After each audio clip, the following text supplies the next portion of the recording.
Sir, ಈಗ ಹೇಳ್ತಾ ಇದ್ರಿ ಗಗನ ಅವ್ರು ಕೂಡ ನೀವು ಅವ್ರ ಜೊತೆಗೆ ಈವೆಂಟಿಗೆ ಬಂದಿರೋಂಥ ಸನ್ನಿವೇಶಗಳನ್ನು, ಗಿಲ್ಲಿ ಮತ್ತು ಗಗನ ಪೇರು ತುಂಬ ಒಂದು ಸೆನ್ಸೇಷನ್ ಕ್ರಿಯೇಟ್ ಮಾಡಿತ್ತು, ಆಪ್ತತೆ ಇತ್ತು, ಸ್ನೇಹ ಇತ್ತು ಅವ್ರ ಜೊತೆಗೆ.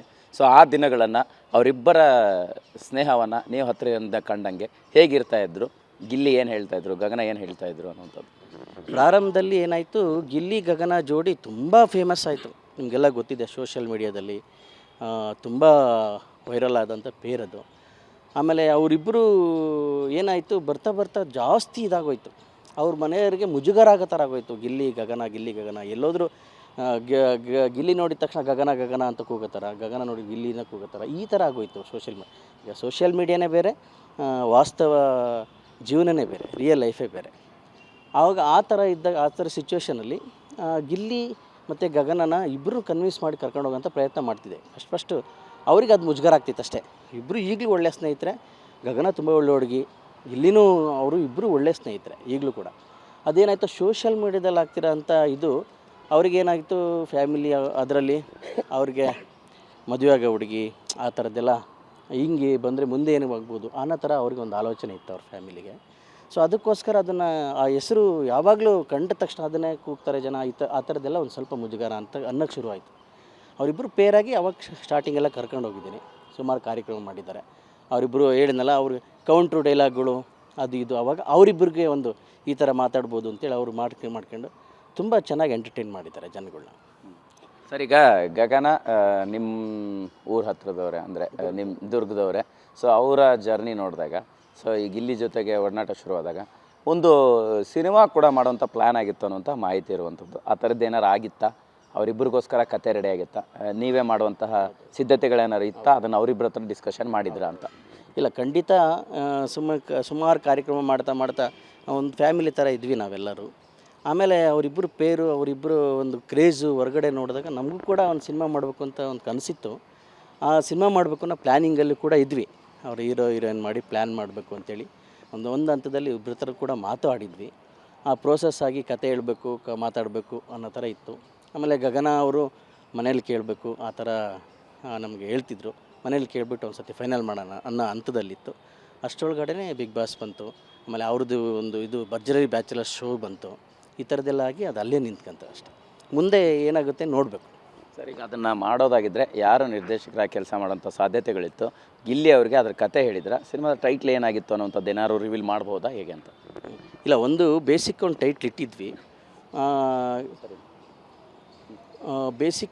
ಇಟ್ಟಿದ್ವಿ.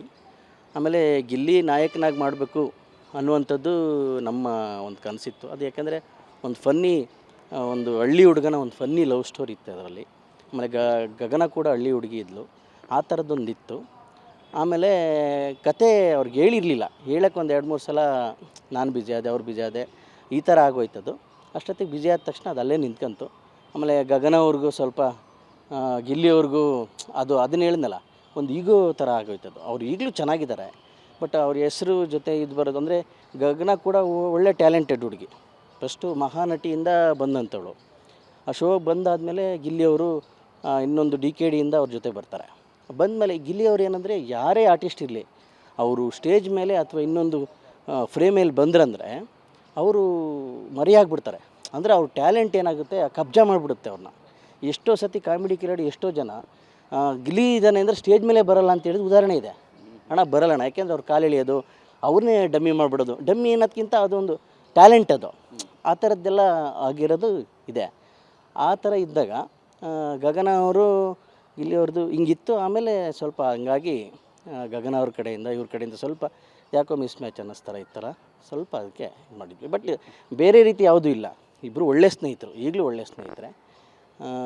ಹಾಗಾಗಿ ಅದೊಂದಿತ್ತಷ್ಟೇ, ಒಂದು ಮೊದಲನೇ ಹಂತದಲ್ಲಿತ್ತು. ನೆಕ್ಸ್ಟ್ ಏನಾಗುತ್ತೆ ನೋಡಬೇಕು. ಗಿಲ್ಲಿಯವ್ರ ಹತ್ರ ಮಾತಾಡಿ ಅವ್ರು ಒಪ್ಕೊಂಡ್ರೆ ಈಗಲೂ ಮಾಡೋಕ್ಕೆ ರೆಡಿ ಇದೆ. ಸರ್, ಏನದು ಟೈಟ್ಲ್ ಅಂತ ಆಗಿತ್ತು ಅಂತ? ಅದು ನನ್ನ ಪ್ರೀತಿಯ ಗುಲಾಬಿ ಅಂತ ಒಂದು ಟೈಟ್ಲ್ ಇಟ್ಟಿದ್ವಿ. ಒಂದು 20 ವರ್ಷದಿಂದಲೂ ಓಲ್ಡ್ ಲವ್ ಸ್ಟೋರಿ ಅದು ಅದರಲ್ಲಿ ಬರುತ್ತೆ.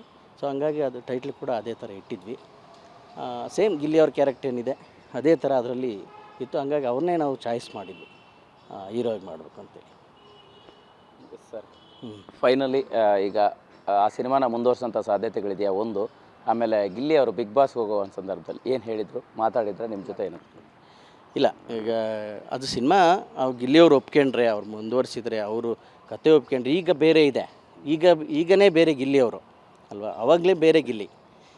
ಸೊ ಆಗಿದ್ದಾಗ ಈಗ ನಾವು ಅದೇನು ಹೇಳಿದ್ನಲ್ಲ, ಅವರು ಗಿಲ್ಲಿ ಈಗ ತುಂಬ ನಿಲುಕದ ನಕ್ಷತ್ರ ಥರ ಬೆಳೆದಿದ್ದಾರೆ.